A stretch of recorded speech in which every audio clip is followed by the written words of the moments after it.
Well, we finally got a frost. It got down to, I think, 18 degrees here, but this is one thing that I'm so happy that I put in here. This basket of ivy, I'll put annuals in during the summer, but the ivy will be out here probably most of the winter. We'll see how long it goes, but should winter over, and it's just wonderful to have a hanging basket this time of the season. I spent Saturday planting bulb after bulb after bulb. They're still on sale. Put some bulbs in. Now, we've got two great jobs to do today. Follow me. We're going to wrap up that fig tree to start things off. Well, our fig tree gave us 3 ripe figs this year. I know people that picked 1,000. It depends on where it grows and what the season's like. Last year, we wrapped it perfectly, but we unwrapped it too late. And so this year, I'm going to basically duplicate the way that I wrapped it last year. We're going to use old floating row covers, which I've saved, landscape fabric, and then we're going to put a tomato cage on top and then fill that with straw. And that means that we need it to be about this tall, so we're going to nip off the very tops of this, and I'm going to take some of the side shoots off because we want this to be more of a column. And it's okay to do this. When it comes back, it will put out lots of new growth. I'm going to keep this one, and I'm going to lose that one. Okay, and I think that's about how tall I want it. I'm going to lose these bottom ones. Should probably try and root some of these. Maybe we will. Maybe we'll stick some in the ground and see what they do. Probably the wrong time of the season to do that. Okay, I'm going to tie this together, and let me go get the stuff we're going to wrap it with, and we'll get underway here. That's probably good.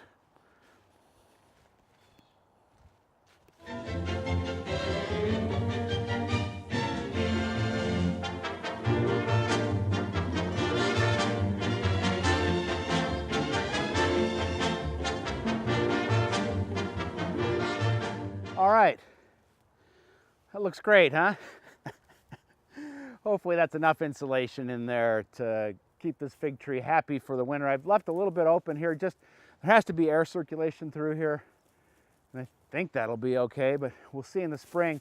Instead of taking it off in May, my friends that love growing figs told me got to come off much sooner, like late March, maybe even before that. We'll see what the weather's like, but we'll see what happens in the spring. Now next, one of my favorite jobs of the year, it's horseradish time.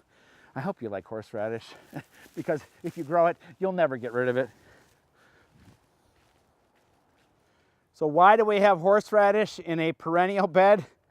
A dear friend gave this horseradish to me over 25 years ago. He has since passed, unfortunately.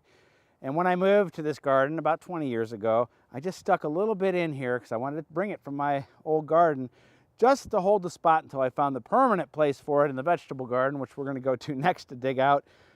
But no matter how much I dig out, there's always a little bit of that white root that's left behind, and it always has sprouted since. So there's nothing to this. If you're going to grow horseradish, as I said, know that you're always going to have it, but that could be a good thing if you love horseradish like I do. So we'll get down in there and see as much of these white roots as we can. See if we can get as many as we can.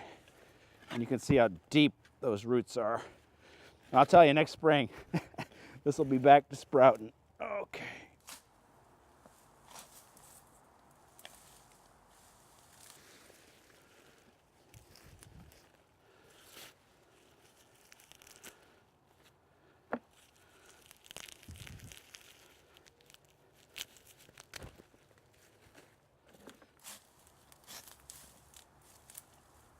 All right, I'm gonna head down to the vegetable garden, dig out the rest of this, and then rinse off the roots, and meet me over at the outdoor dining table.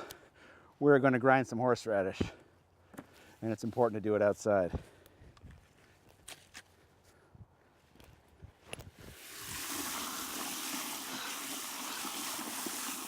So all we did was peel the roots in the kitchen, and there's enough horseradish power coming from here outside to make us start to cry. So we've got our horseradish, which most of it's been peeled. The young roots are really tender, didn't need to be peeled, but I peeled the other ones. Some water, some salt, and some vinegar. The water is just to get the texture where we want it. So we'll add our horseradish into the food processor. We'll add the water as we go.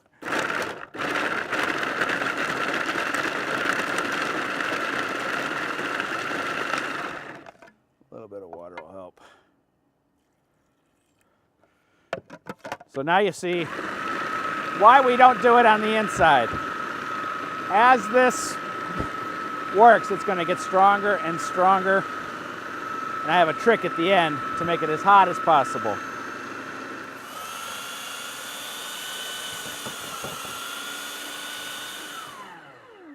Okay, here's the trick. Now we let it sit for 3 minutes. And then we're going to add just about 2 or 3 teaspoons of vinegar, a pinch of salt, mix it up again and it's ready to go. Then into an airtight mason jar. I actually like to put them in little mason jars, little jars, and give them away to friends because this is the hottest horseradish you can find. Nothing like it in the store. That's why we grow it. So I'll be back in 3 minutes. Oh, I'm not wearing a watch.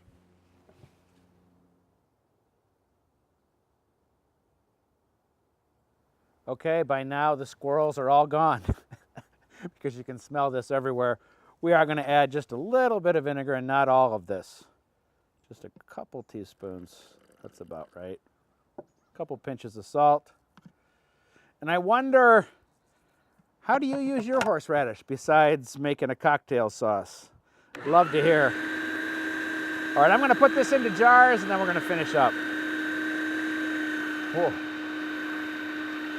Hey, I'd love for you to connect with me online, and I would love to hear what you're doing with your horseradish. Got a recipe? I'll post it there, and lots of other garden stuff there, stories and videos. Until next week, we've got a lot more of this to grind, and I think the squirrels are gone, the birds might be too when we're done. We'll see you then.